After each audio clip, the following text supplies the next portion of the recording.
In the last of our GPD 2025 model refreshes, we are checking out the new GPD WIN MINI 2025 with AMD Ryzen AI 9 HX370 processor. In our review, we will be comparing with other HX370 based devices to learn how well this handheld gaming PC performs. The GPD WIN MINI 2025 measures 6.7 by 4.2 by 1 inches and weighs 555 grams. The 2025 model is slightly larger than the previous 23 and 24 models by 4mm width and 1mm thick.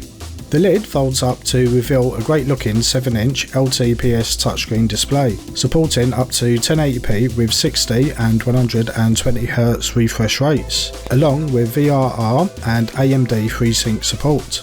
Moving onto the lower half, we have dual analog sticks, D-pad and gaming buttons. There is a touchpad in the middle which is not clickable, so you are limited to tapping and finger gestures, or switch to mouse mode and use the shoulder buttons for left and right mouse clicks. Below is a compact keyboard which now comes with 2 levels of adjustable backlight which you can fully switch off. The keys are quite small and not suitable for fast typing like you would on the GPD WIN Max 2 series or a laptop. They are best suited for quick replies to emails, web browsing or in-game chat. On the left side is a switch that changes the controls between mouse and gamepad modes. On the back are shoulder and trigger buttons on either side. In between there is a USB 4 Type-C port for connecting to high-speed peripherals including an eGPU. Next we have a standard Type-C for charging followed by a 3.5mm audio jack, a micro SD card reader and a USB-A port. There are 3 models in this 2025 refresh. We first have the AMD Ryzen 7 8840U with 780M GPU that we first saw in the 2024 model. Next we have the new AMD Ryzen AI 9 HX365 with 880M GPU. And the one we are reviewing today is the AMD Ryzen AI 9 HX370 with Radeon 890M GPU. The 8840U model comes with 16 gigs of LPDDR5X RAM and 1TB SSD, while the HX models have options of 32 or 64 gigs of LPDDR5X RAM with 2TB of SSD storage. As a note, the 2025 models now use 2280 NVMe instead of 2230. For communications, there is Wi-Fi 6E and Bluetooth 5.3. Powering them all is a 45 Wh rechargeable battery. In our battery test running Cinebench on the loop at full display brightness at 28 watts TDP, we got a battery life of 1 hour 8 minutes. Slightly longer than the WIN 4 and WIN Max 2 by around 8 minutes. Average battery life will of course be higher, between 3 to 6 hours depending on the demand. In our fan noise and thermal tests, also whilst running Cinebench, we got a highest fan noise of 64 decibels and highest temperature of 55 degrees C.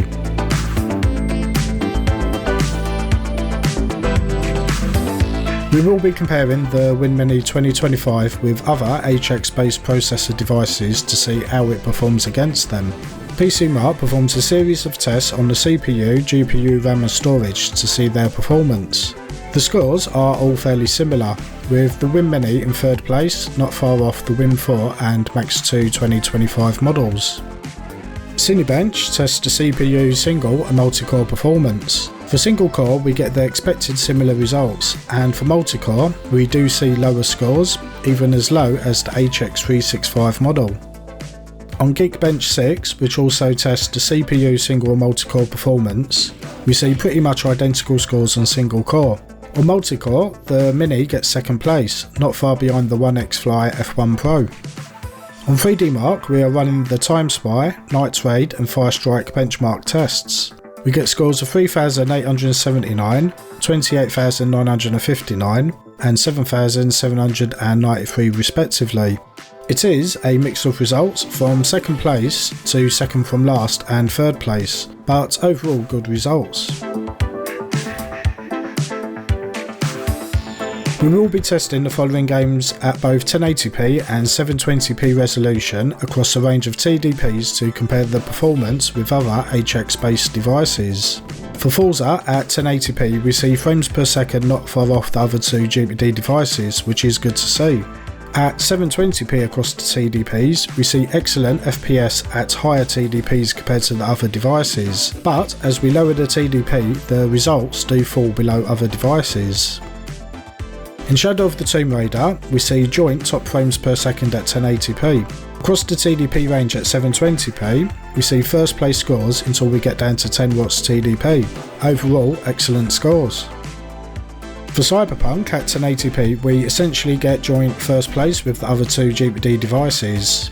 At 720p, we again see first place results until 10 watts TDP, where it starts to level out in line with the other devices. Again, great results here. Overall, the benchmark results are very positive for the GPD WIN MINI 2025. We often see it in first place or amongst the top 3 for most results. Interestingly, we see very strong performance at 28 watts TDP, and around the 10 watts TDP range it seems to lose that advantage when compared to other devices. Now onto some real world gaming performance with some good settings to play the games with. Powerhouse runs well at 1080p low settings for 60 plus FPS at 28 watts TDP, or you could go 720p for higher graphic settings if you wanted to. For No Man's Sky we went with 720p high graphics locked to 60 FPS. You could also go with 1080p standard graphic settings. Hades 2 runs great at 1080p high graphic settings, and you can take advantage of the 120Hz refresh rate. For Lonely Mountain you can choose either 720p low graphics if you want 120 FPS, or you could go to a higher resolution or graphic settings for 60 frames FPS. Overthrown runs great at 1080p with AMD FSR balanced enabled for 60 plus frames per second. You could change the FSR to improve the quality, but I think it looks fine as it is. If you saw our recent GPD WIN 4 and WIN Max 2 2025 reviews, then you will be up to speed on emulation performance. It is much the same with the GPD WIN MINI 25. All of your favourite consoles, computers and handhelds up to the PS3 era should essentially run great. With all of these you can increase the internal rendering resolutions, add graphics tweaks and hacks without any slowdowns. The PS1 emulator DuckStation looks great when upscaled to 1080p, along with other tweaks. It really improves the visual quality. The same could be said for the PS2 emulator PC SX2. The vast majority of games are compatible and can be improved visually. The PS3 emulator RPCS3 can run most compatible games just fine. You may get shader caching notifications whilst playing, but they should not cause any slowdowns. And the Vita emulator, Vita 3K, works great on compatible games, which is improving each day. With lesser demanding games you can double the screen resolution for improved visuals. While the GPD WIN MINI 2025 does not have an OCuLink port, you can still connect an eGPU such as the GPD G1, 1X GPU or the brand new 1X GPU 2 for even higher graphics performance. In our benchmark test on Cyberpunk, we saw FPS increases above 90 with the G1 and over 120 FPS with the 1X GPU 2. The GPD WIN MINI 2025 was the final of the trilogy of refreshes for us to review. After spending time with each one after another, I can see the benefits of each device a lot clearer. The WIN MINI 25 has the portability just right. With it being a flip device you get a 7-inch 120Hz high refresh rate display that not only looks great, it still remains portable enough to fit in a jacket pocket for example. Comparing this to say the 1X Player 1X Fly, which also has a 7-inch display but controls on either side, it makes it less portable, even to an extent the WIN 4 with a 6-inch display.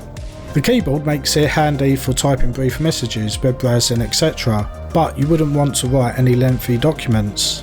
The inclusion of a touchpad is also useful for some tasks, which you would otherwise have to do on a touchscreen, which is not always practical.